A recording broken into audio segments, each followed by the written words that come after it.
Yo, what's up? This is Diamond from Tetrarch, and you're listening to the Brutally Delicious podcast.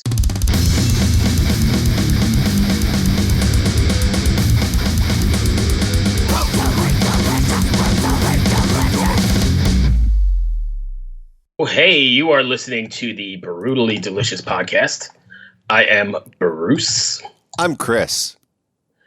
And today, we're going to go speak with, I think it's Tetrarch, right? Is that how you pronounce it? I think so, yes. I think so. And I don't know if you... Or Tetrarch.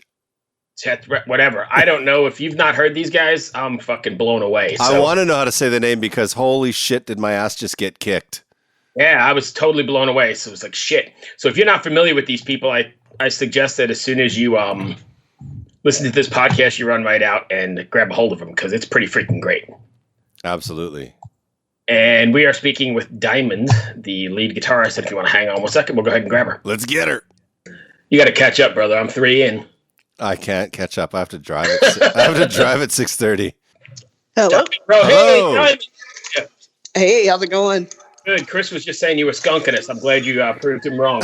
I am not. No, I have it on my phone, so if anything messed up, sorry, it's my phone. So You can blame Chris because I usually blame him for all the technical difficulties anyway. sounds good. Anyway, I'm Bruce. That's Chris. Nice to meet you, but blame Bruce. If anything goes wrong, it's always Bruce's fault. Damn it, Bruce. Yeah. Thank you. It's finally someone has the gall to call him out. I mean, I do it all the time, but everyone comes on the show because it's his show, and I'm just like some sidekick guy. They're like, oh, we have to be nice to Bruce. But she doesn't It's usually the sidekicks that do all the work, right? No, I'm just kidding. I don't realize who's editing this. So as nice as you are to me, it depends on how this podcast comes out. That's true. Let me calm down a little bit. Right? Anyway, how you doing today? You doing all right? I'm doing pretty good. How you guys doing? Doing all right, all things considered. Yeah, exactly. Where are you guys located? Are you in Los Angeles? So we live there, but actually we are in Atlanta right now, just like hanging out with family and stuff. Because with the pandemic, we weren't really doing anything. So we came home for a couple weeks. So I'm here for like 2 more weeks, just hanging out. Cool. Did you fly there or did you drive there? We drove actually, but we're so used to the drive now from touring so much that like I actually thought it was a nice drive. Everyone was like, "What?" I'm like, I think that was a pretty nice drive. And we do it all in one, so like we literally got there the next day. It's no big deal. Wow, that's a long ass drive.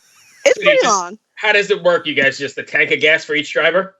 So basically, we just it was me and Ryan and our tour manager. We drove across. So basically, me and Ryan just split the gas, and we each drove. Like I think I drove the most actually, which that never happened. So I'm proud of myself. I drove like 13, 14 hours of it or something like that, and then like Ryan drove overnight, and then our TM drove the rest more of the way, and then I drove the last bit. So nice. Yeah, we just split it up. And there's no traffic, so how easy was that drive? Exactly, there was no traffic.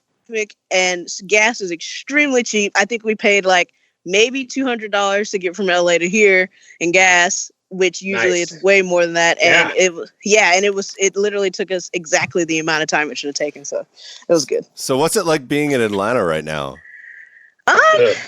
Yeah, it's pretty good. I live my parents, live about 25 minutes outside of the city, 25, 30 minutes. So cool. Where I am, it's really calm and suburban, which is opposite of LA where I usually am.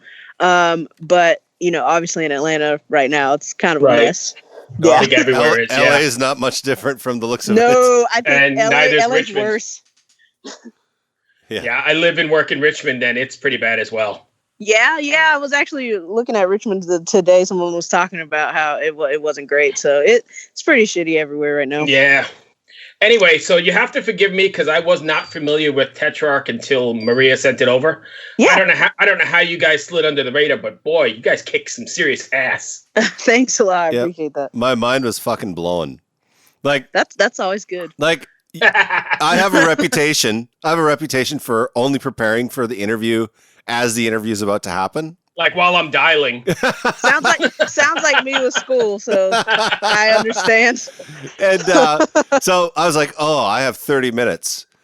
That's a lot of time to do some research that's here. Significant. Yeah. I'm going to listen to a track. Usually, I'm just kidding, or am I?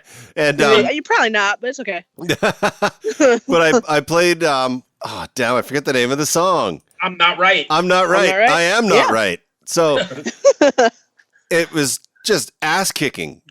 Thank you. How did you guys slide under the radar? That's what I'm wondering too, because I didn't know about you either.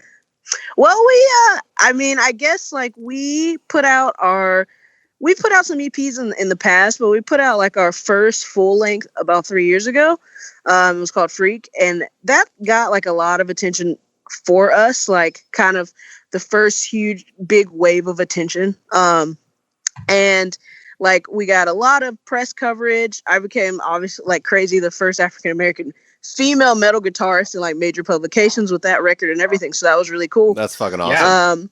And then this is kind of the follow up to that. So a lot of people, there was still so many people that didn't hear about us with the last record, but it was kind of the start of the wave.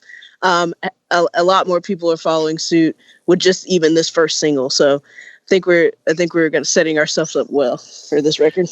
I think so. Cause like, I've already sent it out to like 5 people I know. I'm like, you have to fucking check this out. Thanks. I appreciate that. Let's see. And I will tell you, not to brag, but we like to say we have a lucky rabbit's foot. People that come on here go on the bigger and better things. So we're the lucky rabbit's foot. Oh no, that's great. I'm glad to be part of that. So I'm gonna hold you guys to that. So. Okay, we were having a discussion before you answered the phone because Bruce was calling the wrong person. But is it Tetrarch? Is that how you say the name? Yeah, you guys actually say it perfect. Perfect, because I was like, well, it could be Tetrarch, but I don't know. No, God, no, that's not the only person we slightly allow to say it wrong is Jose Mangan, and he does not get it. No matter how many times we've hung out with him, how many interviews, he just doesn't say it right. So we're just like, you know what, Jose, you just say it the way you want to say it. That's fine. Right. Just keep saying it. Just keep saying it. I don't care anymore. But so, yes, I feel like I need to just talk back from Chris. Shit. What are we waiting on? Well, Pro Tools just crashed. I got it going. We're good. Sorry. So I thought you were going to like have some big epiphany, something really great to say. But what I was going to say, Diamond, is I'm tired of taking shit from Chris. It's my day off. We've been doing podcasts all day long. I'm on beer number 4. So you're just going to have to roll with it. All right. Rolling with it's great. Rolling with it's great. So here's my question for you. What is it like being, I guess you're the only African-American female in a metal band? Playing guitar? What is that like? What is it like? For me, it is very normal. I guess you could say I've been doing it for a long time since I feel like the metal scene is pretty all inclusive, right? For me, it has been. It's funny. A lot of people say they don't have the same like experience, or they didn't have the same experience, or whatever. But for me, it's been fine. Like I can't really think of any negative experiences or anything. You know what I'm saying? Like it's been nothing but positive. Like people who wouldn't usually listen to my band or listen to Tetrarch or anything like that do because of it, and I'm thankful for that. I talk to a lot of females, not necessarily black, but like females in this genre, and they say they have. Sorry, car's pulling out. They say they have like they've had bad experiences and stuff, and like I hate being that person that's like really, but like for me, I genuinely can say like it's been like a blessing in disguise for like me and Tetrarch. That's great. And that makes me happy because I feel like I said, I feel like it's really all inclusive. And I've been in this scene for more years than I care to mention. I'm in my 50s now. And, even as far as, sexuality, because the godfather of metal is gay. And I think we're all inclusive of everybody and every person. Yeah. And what's cool is like, for me, it's like, the only thing that might ever be weird is maybe when we get on stage, like, people won't think that I'm going to be the guitar player, or, they'll be like, oh, you probably sing, or they think I sell merch or something like that. And then you prove them wrong. Right. And I actually thoroughly enjoy doing that. So that part doesn't bother me at all either. So for me, so far, knock on wood, it's been fine. It's been good. That's great to hear. So I actually have another question. What kind of guitar are you playing? I am endorsed by ESP, so I play all ESPs. Fuck. Yeah, I play I started off like my first real good guitar. Like my parents got me a Gibson Les Paul Standard when I was like 13, and so I have always been into like just Les Paul shape. So I play the Eclipse ESP shape. So yeah, and tuning. We actually play. Yeah, so most of the new record is in. Well, all the new records in drop A and drop B. Holy fuck, that's awesome. But we also have some. Yeah, we also have some drop C songs too from previous records. So you're playing 7 strings? No, we're not. We play on 6 strings actually. Holy shit! Are you playing 14s or what? No, so I actually, it's funny. Our rhythm guitar player Josh, he plays some thick ass strings. I think he might play 13s or 4. He's up there. He plays really thick strings. He breaks strings if they're not super thick anyways. I play like the skinny top, heavy bottoms, the 10s because I play lead stuff. So I have 10s, but I think it goes up to like 52 or something. So they're not 11s. I have those 11s on my Strat. That's why I'm asking. Yeah, exactly. So I think the skinny tops I think is 10s, but I also play on.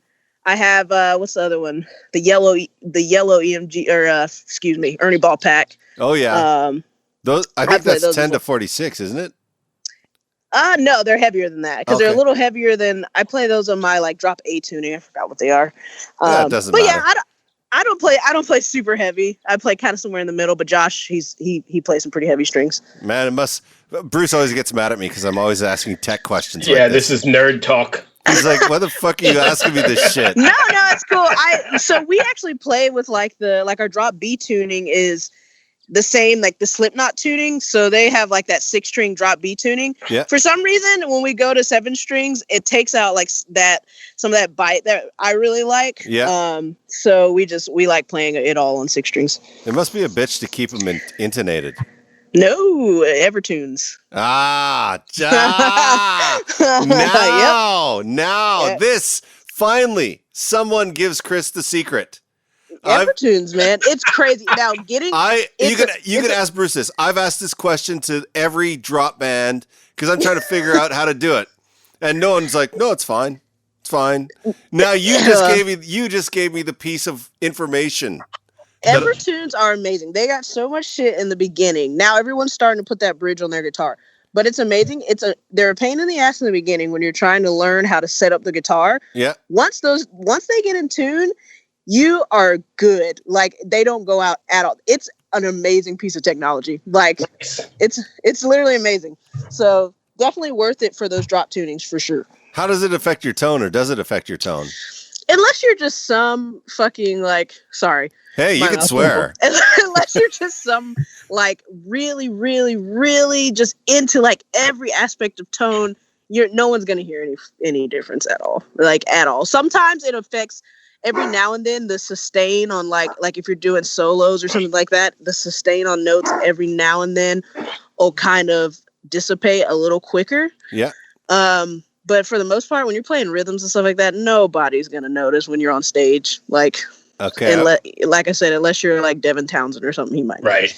Wow. Yeah. Devin's from my home backyard. That guy. That guy could shred. Oh, he's sick. Yeah. Yeah. Yeah. I was actually lucky enough one time. He used to rehearse at the same rehearsal space my band did in Vancouver, and I was lucky enough to sit outside the rehearsal room. And just listen. And it was Strapping Young Lad at the time, and I was just like, holy fuck. I got to see him on the 70,000 Tons this year, and besides his chops, he's just so funny to watch. I was about to say, I saw him once on tour with Gojira, and that stage banter of his is just, it's entertaining in itself. That was an epic tour. I saw that tour. It was great. Oh my God. I saw it in Vancouver, which is Devin Townsend's hometown. Mm-hmm. And he's on stage. He says, normally I would headline this tour because it's my hometown. But because I'm touring with Gojira, no one wants to go on after Gojira. So I'm playing first. Not at all. Great band. Oh, I disagree. But oh, what? I was just having this discussion with someone the other day, and I said I've never met anybody who does not like Gojira. Okay, so here's the thing. This has been going on since we started the podcast. I am not. I appreciate them. I know they're good. They just don't resonate with me, and I just don't get it. And Chris, he's like got a boner for them all the time, and it's. I just tell him all you have to do is see them live one time, and it's over. They're one of the best. They're one of the best bands in the world. You gotta go see them live too. Yeah, absolutely. Thank you. He said, "I'm not convinced." I don't know. So I don't know if you've ever listened to this podcast before, but it's more about casual conversations, so people get to know the band instead of like the typical, bullshit questions that always get asked in every interview. Yeah, no, it's sick. So, did you watch the Gojira live at Red Rocks? So it was only up for 24 hours, and I did not watch it. So I'm a bad Gojira fan for that. No. But my drummer was actually texting all of us, and he's like, "Oh, this is so sick!" And like, I never got a chance to watch it. She had more important things to do, like rake the leaves. Yeah, I'm a recording engineer by trade. So every time a metal band comes to me, I always judge them based on are they as good as is their drummer as good as Mario? And the answer is always no. The answer is always no. But how close do they get? That's how I judge it. Nice. He's just that whole band. Here's the thing though. Mario is an amazing drummer, but I am a strong believer. Like Metallica is my all-time favorite band. Sorry if you guys hate them. Metallica is my all-time favorite band. But in Lars, I fully can admit that Lars is not the greatest drummer, but I feel like he is the greatest drummer that Metallica could ever have. For Metallica, for a lot of reasons. He's so creative. Talent. He's creative. And his business mind and everything. So that's how I feel about Mario. Mario is a fantastic drummer. Like, he could play in multiple bands, of course. He's amazing. But, like, he is the best drummer in the world for Gojira. Like, he makes Gojira. So, like, I feel like some musicians might not work out as good in other bands, but like in his band, it's a mixture of his talent and the band he's in that just makes it just over the top for me. And they're super nice guys. I got to interview Joe. When was that? It was before I moved to DC. I was still in Vancouver. Anyways, I got to interview him. It was 2016. And just super polite guy, super nice. And like, I was asking him questions like, why don't you play this song live anymore? And he's just like, well, because we don't. Just like, but I love that song. And he's like, if we played every song a fan asked us to play, they would never get off stage. So I was asking him dumb questions like that because I won some contest to interview him. So I was just like, oh my God, But I feel you. After that interview, Joe sent me like Gojira merch plus his own studio merch from New York. I was like, these guys are nice. So nice. That's really cool. And then when they were on tour with Metallica in Vancouver, I did some work with Metallica for their tour from an audio engineering perspective. And I was kind of hanging out backstage or whatever, and Gojira was driving by on the go-kart. This is like a 60,000 seat stadium, Right. And they're driving by in a go-kart, and Joe's like, hey, wait. Hey, how you doing, Chris? And I was just like, this is years later. How do you remember this You're shit? like, how do you remember this? That's funny. Maybe because I was just a bald old fat white guy. I don't know. He's just like, who the hell do we see like this hanging around? Something stood out. Yeah. Probably my voice because it's so annoying, but Are you guys doing anything to interact with different or special to interact with your fans during all this weird time? So for us, we're just like, I tell a lot of people, like we had just finished our recording our record in February, and we shot the video and everything for the first single, and everything was finished for that literally like 2 weeks before LA shut down. So we kind of like sat on everything. We were like, fuck, what do we do? And before we decided to just roll it out, everyone's at home, everyone's kind of listening to music and stuff. So we decided to roll it out, and it went great for us. We're not one of the bands that like want to do like a Facebook Live show or anything like that.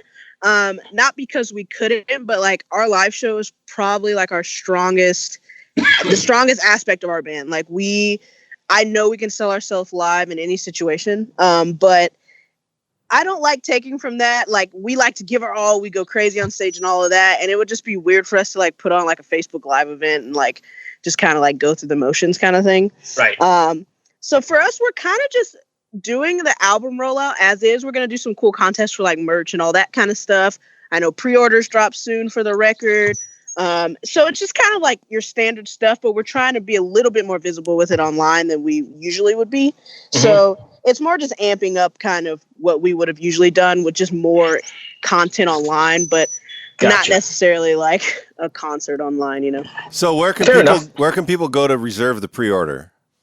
So they aren't up yet. They'll probably be up in the next like 2 weeks. We're finalizing like merch packages and all that kind of stuff. But tetrarchmusic.com, our Facebook, our Instagrams will have linked all to our official website that'll have all the bundles and everything everybody could get. Awesome. Thank you so much. I appreciate you taking the time. And thanks for pushing the gender boundaries in metal. Metal needs more women. Yeah, it does. But, you know, I'm okay with being pretty rare for now. That's all right. I'm just kidding. That's great. I want to thank you for taking the time. Stay safe, and we look forward to the release of the stuff. Thank you so much, guys. Thank you for having me. Cheers. Be well. Take care. All right. Bye. Bye. Ever wonder what a punch from Elton John feels like? Or how you'd cope with having turned down the chance to be in Nirvana? Or what signal Keith Richards gives when he wants you to get the hell out of his hotel room? Fans of Too Much Effing Perspective don't have to wonder, because they've heard these exact stories and a jillion others on our podcast. I'm Alex Hoffman, former tour manager for Radiohead. And I'm musician and comedy writer Alan Keller. On the TMEP show, we get guests like Nancy Wilson from Heart, Jeremiah Freites from the Lumineers, and Modern Family's Julie Bowen to tell us things they may have only shared with their therapist, clergy, or a TMZ stringer. So join us on Too Much Effing Perspective. That's EFFING Perspective. The only podcast you crank up to 11.